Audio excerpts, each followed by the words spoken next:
꼬리에 꼬리를 무는 구독 김민식입니다. 오늘은 꼬꼬독 저자 토크 시간에요. 책 쓰기는 애쓰기다의 저자 유영만 교수님 모시고 함께 할 텐데요. 안녕하세요, 작가님. 안녕하십니까? 꼬꼬독에 이렇게 초대해 주셔서 정말 감사드리고요. 오늘 또 제가 평상시에 이렇게 뵙고 싶었던 김민식 PD님하고 이렇게 언제 어디로 튈지 모르는 이런 푹토크를 하게 돼서 굉장히 기쁩니다. 네, 여러분. 유영만 작가님과 함께하는 토크의 주제는 모든 사람들이 내 삶을 기록하고 한 권의 책을 만드는 것이 삶에 있어 어떤 놀라운 변화를 가져오는지 유영만 교수님과 함께 이야기를 나눠보고자 합니다. 모든 사람들을 위한 누구나 책을 쓸 수 있는 어떤 그런 도움을 주시기 위한 그런 책, 지침서가 될 것 같은데요. 어떤 책인지 구체적으로 좀 설명 부탁드린다면? 책 쓰기에 관한 글쓰기 이런 책이 굉장히 많이 나와 있잖아요. 그렇죠. 그래서 제가 또 이 책을 쓰게 된 이유는 책 쓰기는 예를 들면 기술이 아니다. 물론 이제 기술을 배우면 책을 쓸 수 있지만 결국은 이제 책을 쓴다는 이야기는 책에 들어갈 재료가 있어야 되잖아요. 그 재료가 저는 오늘 여러분하고 같이 나눠볼 삶이라고 생각해요. 책을 어떤 기술로 가르칠 것이 아니라 자기 삶을 예를 들면 지금까지 살아왔던 삶에 비추어서 지금부터 내가 다르게 살아야 되겠다. 이런 결심을 하고 이제 안간힘을 쓰면서 애간장을 녹여서 이렇게 쓰는 모든 사람들을 위해서 한번 나도 작가가 될 수 있다. 뭐 이런 자신감 좀 심어주고 싶고 그래서 정말 이렇게 코로나도 정말 어렵고 힘든 삶을 살잖아요. 그래서 힘든 삶을 살 때 이런 힘든 삶이 저마다 나중에 굉장히 소중한 책의 글감으로 이렇게 재료로 들어갈 수 있다고 생각해요. 어쩌면 내 삶에 대해서 내가 가장 잘 아는 나만의 전문가가 바로 나이기 때문에 그렇습니다. 나의 이야기를 내가 써야죠. 네. 이 책 사실 전 되게 재밌었던 게 사기가 나옵니다. 살기, 읽기, 짓기, 쓰기가 나오는데 살기 더하기 읽기 더하기 짓기는 쓰기다라는 구조로 설명을 하셨어요. 그래서 책의 첫 시작에 나오는 이 구절이 아름답던데 작가님 목소리로 직접 한번 읽어주시면. 지금까지보다 지금부터 다르게 살아내려는 애쓰기가 책 쓰기의 재료가 되는 살기다. 다르게 살기 위해서는 나와 다른 세계를 경험하는 다른 작가의 책과 접속하며 읽기를 살기와 병행해야 한다. 읽기가 살기와 맞물려 돌아갈 때 글 짓기가 집 짓기처럼 내 삶의 터전으로 자리 잡는다. 쓰기는 이렇게 살기와 읽기 그리고 짓기가 몸부림치면서 남기는 얼룩과 무늬의 합작품이다. 쓰기, 곧 쓰기는 살기와 읽기와 짓기가 합쳐져서 사기가 결국은 어제와 다른 삶을 살게 만든다. 누가 썼는지 정말 잘 쓴 것 같아요. 그냥 들으면서 그냥 감탄이 막 절로 나옵니다. 아니, 근데 글을 이렇게 선생님 지금 쓰신 글을 읽다 보니까 특이하게도 그러니까 글쓰기라고 하지 않고 마치 집짓기처럼 글짓기라고 이렇게 하시고 글짓기와 책 쓰기를 약간 구분하신 것 같은데 어떤 특별한 의도가 있나요? 글쓰기는 예를 들면 단거리 경주라고 한다면 책 쓰기는 장거리 마라톤 같더라고요. 그렇죠. 그리고 또 내가 글을 쓴다고 해서 그게 다 그대로 다 책이 안 되잖아요. 그러니까 글쓰기와 책 쓰기는 다 쓰기지만 뭔가 근본적으로 다른 게 있을 것 같다. 그래서 제가 이제 글쓰기를 글짓기로 이렇게 구분해 놓고 그래서 앞에 얘기했던 살기, 읽기, 짓기를 더해야 비로소 책 쓰기가 된다. 또 뭐 이런 구분도 하더라고요. 또 내 몸 안에서 도는 피가 글이라고 한다면 책은 다른 사람의 심장에서 뛰는 심장 박동이 책이라는 거예요. 그러니까 글은 이건 제 이야기가 아니고요. 은유 작가의 이야기예요. 네, 저는 이제 사람들에게 책 쓰기에 한번 도전해 보라고 꼭 이제 주위 사람들 만나면 이렇게 얘기를 하는데 그 이유는 뭐냐면 책을 쓰는 게 일단 되게 좋고 내 삶을 한번 정리해 보는 그런 것도 되고 그리고 저는 많은 사람들이 책을 쓰려고 하면 더 많은 책들을 읽게 될 것 같아요, 사람들이. 사실은 책 한 권 쓰려면 적어도 100권은 읽어야 되거든요. 제가 이 책 읽으면서 정말 놀란 게 안에서 어마어마하게 많은 그 책들의 어떤 그 인용 구절들이 나오는데 교수님도 정말 많이 읽으시는구나. 그래서 참조 없이 창조 없다. 참조 없이 창조 없다. 이 책 목차 보니까요. 1장 살기, 2장 읽기. 그렇죠. 일단 잘 살고, 그 다음 책을 읽고, 그 다음에 이제 글 짓기, 그 다음 이제 4장이 쓰기인데요. 자, 이제 그러면 본격적으로 내 삶을 어떻게 책으로 만들 수 있을지에 대해서 한번 교수님과 이야기를 또 이어가도록 하겠습니다. 네. 1장 살기. 삶은 알미 잘하는 터전이다. 대단한 역사적 사건만이 글감이 되는 것은 아니다. 평범하고 익숙한 일상도 어제와 다른 눈으로 들여다보면 낯선 세상으로 다가온다. 매일 반복해서 돌아가는 나의 삶을 어제와 다른 시선으로 바라보아야 하는 이유다. 네. 이 1장에서 삶은 알미 잘하는 터전이다 라는 문구와 함께 삶은 하나의 거대한 텍스트다. 결국 그러면 책을 쓰려고 하는 사람은 일단 잘 사는 것부터 해야겠군요. 네. 자기 삶을 올바로 살지 않는 사람들은 네. 올바른 글을 쓸 수 없다고 생각해요. 그러니까 삶이 올바르지 않은데 어디 책 쓰기 학교에 가가지고 올바른 글을 배운다는 것은 정말 저는 심각한 그 사기이자 범죄 행위라고 생각해요. 그래서 우리가 글을 잘 쓰기 위해서는 먼저 내 삶을 잘 살아봐야 되겠다. 어제와 다른 삶을 살아가는 어떤 그런 체험적인 각성이나 깨달음이 자연스럽게 나의 글감으로 이렇게 오는 것 같아요. 네. 근데 또 어떤 분들은 어쩌면 하루하루의 삶이 뭐 그렇게 대단할 것도 없고 회사 가서 똑같은 일을 반복하는 반복되는 일상 속에서 특별함을 찾는 게 쉽지는 않을 것 같다라고 생각하실 수 있는데요. 혹시 일상 속에서 특별함을 찾아내는 교수님만의 어떤 방법이 있을까요? 네, 그 뭐 저만의 방법이라기보다 우리가 조금만 관심의 초점을 좀 이렇게 바꾸면 일상에서 저는 이 비상하는 상상력이 날아다닌다고 생각하거든요. 그러니까 예를 들면 우리 장석주 시인님 아시죠? 이 대추 보고 어떻게 저 대추가 저렇게 빨갛게 됐을까? 우리는 봤을 때 대추 빨갛네? 먹고 싶네? 이렇게밖에 생각이 안 들지만 그렇죠. 시인들은 저 대추가 도대체 왜 빨개졌을까? 제가 천둥 몇 개 맞고 번개 몇 개 맞고 놀래가지고 가슴이 빨개졌다, 말든 빨개졌다 이런 이야기를 하는 것처럼 그래서 제가 이제 예를 들면 우리가 이제 계단을 오르락 내리락 하잖아요. 매일 계단을 왔다 갔다 하잖아요. 네. 근데 저는 계단을 보고 왜 계단일까? 그래서 이 계단을 한번 뒤집어 봤어요. 그랬더니 단계가 되더라고요. 그래서 여기 단계적으로 올라가야 되나 보다. 일상은 뭐 우리가 생각해 보기에 정말 변주하기 나름인 것 같아요. 그러니까 보고 그걸 다르게 바꿔서 생각해 보고 뭐 이런. 2장 읽기. 읽기는 다른 세상과 만나는 접속이다. 네, 책을 읽는 사람은 세상을 다르게 읽어낸다. 또한 읽는 사람은 자신을 비롯하여 사람을 읽어낼 수도 있다. 불편한 점은 없는지, 어떤 슬픔을 짊어지고 살아가는지를 읽어내려면 내가 먼저 그런 경험의 중심으로 뛰어들어 상황을 읽고 해석하는 힘을 길러야 한다. 네. 굳이 세상을 다르게 보고 해석해야 될 이유가 있나요? 니체가 말했던 영원회귀라는 말이 있었잖아요. 네. 그냥 오늘 이 순간이 영원히 반복되면 어떻게 될까? 그러니까 직장인들이 이렇게 팀장님한테 잘못해가지고 혼나잖아요. 고개 숙이고 이 또한 지나가리라 이렇게 얘기하는데 이 또한 5만 년까지 영원히 반복된다. 그러면 얼마나 사람들이 지겨울까요? 그죠? 그렇죠. 그러니까 이런 어떤 동일한 것들이 반복되는 것보다는 어제와 다른 어떤 다름과 차이가 반복될 때 사람들은 좀 설레이지 않을까요? 네.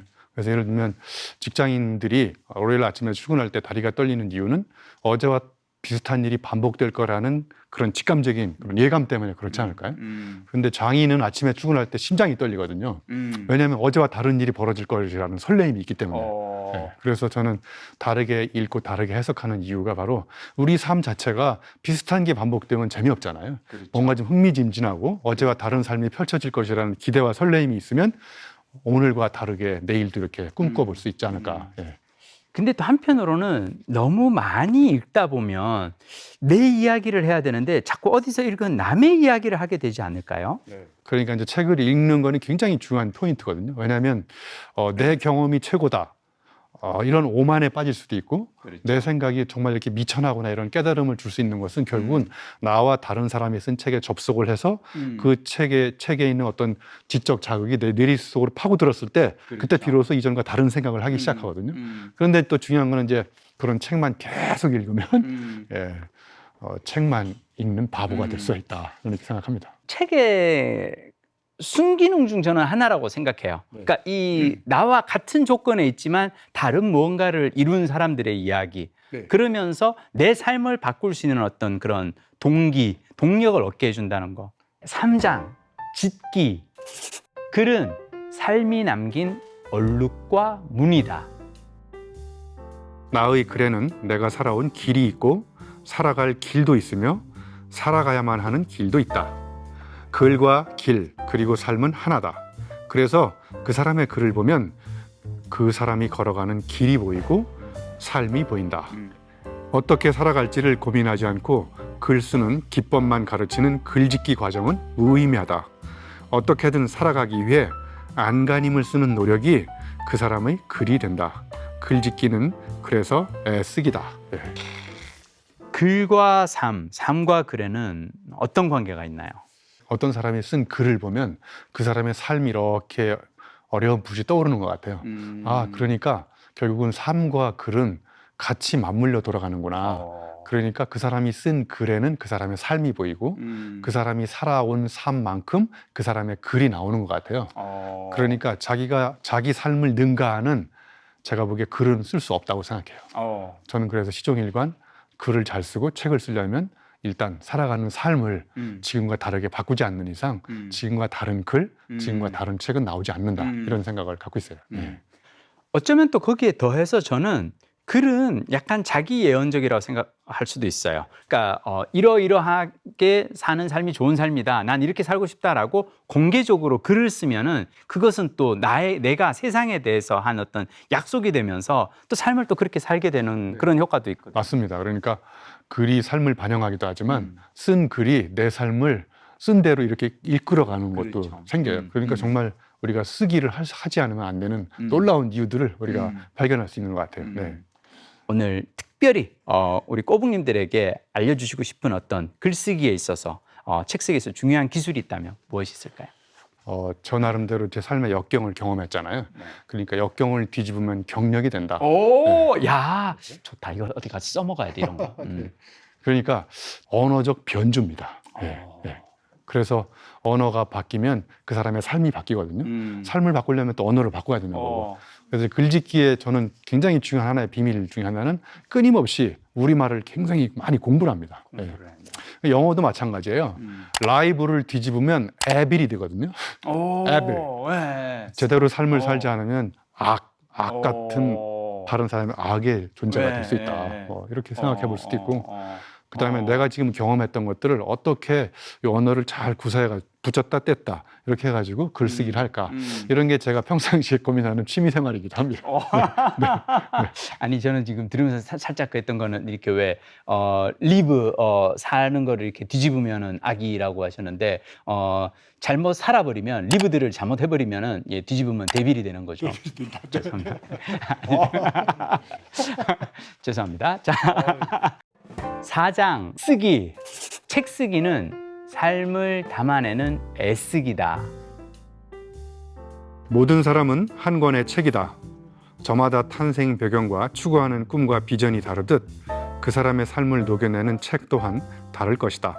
이미 세상에 갖가지 책이 있음에도 또 다른 책을 쓰도록 격려하고 지원하는 이유는 그 어떤 책을 내도 똑같은 책은 한 권도 없을 것이기 때문이다. 네.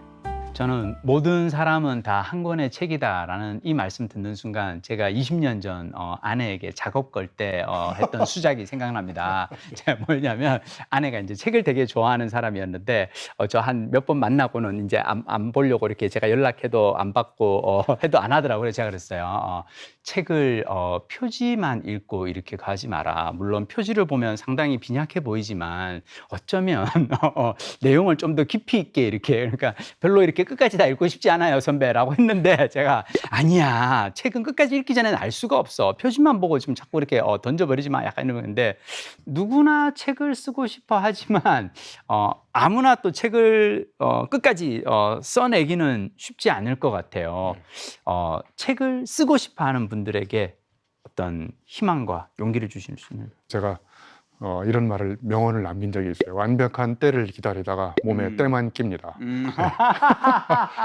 그래서 책 쓰기도 너무 완벽한 계획 세우고 막 목차 잡고 구조 잡은 다음에 그러지 말고 전문가가 돼서 책을 쓰는 게 아니라 쓰고 나면 전문가가 됩니다. 네. 그리고 영감이 와서 책을 쓰는 게 아니라 쓰다 보면 영감이 와요. 네. 영감은 주로 마감 시간에 집중적으로 와요.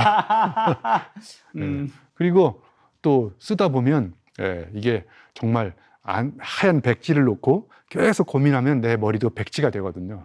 근데 거기다 한 줄 쓰고 그다음에 그걸 쳐다보고 있으면 두 번째 줄이 생각나고 그럼 한 줄과 두 줄 사이에 또 뭐 사이 생각이 또 떠오르고 그러니까 모든 사람들이 다 책을 못 쓰는 이유는 너무나 완벽하게 잘 쓰려고 하기 때문에 그런 것 같아요. 그렇죠. 그러니까 개발이든 소발이든 그냥 일단 쓰기 시작하면 제가 보기에 쓰고 나서 여러분 고치면 됩니다.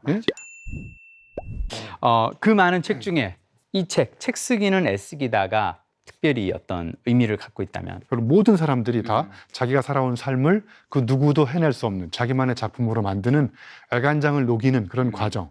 그래서 결국은 이 책 쓰기는 책을 쓰고 싶은 사람만 읽는 것이 아니라 자기 삶을 하나의 예술 작품으로 만들고 싶은 모든 사람들이 읽으면 좋겠다라는 이런 쓸데없는 희망도 가져봤어요. 네. 책을 쓰는 과정이 어쩌면 과거의 나와 현재의 나와 그리고 미래의 나 이 세 명이서 팀플레이를 하는 것 같아요. 그러니까 과거에 내가 해왔던 어떤 삶의 흔적을 궤적을 이렇게 돌아보는 것이 첫 번째 과거에 나가 있고요. 그리고 현재 내가 이것을 글로 옮기고 또는 현재 책을 찾아서 자료를 읽고 있는 현재의 내가 하는 노력이 있고요. 그리고 이렇게 해서 책을 내서 더 멋진 내가 되는 어떤 미래의 나를 꿈꾸는 또 이게 이 세 명의 어떤 팀플레이가 저는 사실 책을 쓰는 과정이라고 생각하는데요. 혹시 마지막으로 이 책에서 특별히 읽어주시고 싶은 구절이 있으시다면? 제가 썼는데도 불구하고 제가 한번 꼭 읽어주고 싶은 구절이 있습니다. 책을 쓰기로 결심한 사람은 지금과는 다른 삶을 살기로 결심한 사람이다. 지금 이대로 살지 않고 지금까지와는 다른 삶을 살겠다는 결단이 책 쓰기의 출발이다. 순리와 본능적 욕구대로 살지 않고 자기가 진정으로 사랑하는 삶을 살겠다는 결연한 각오와 함께 위험한 탐험이 시작된 것이다. 네.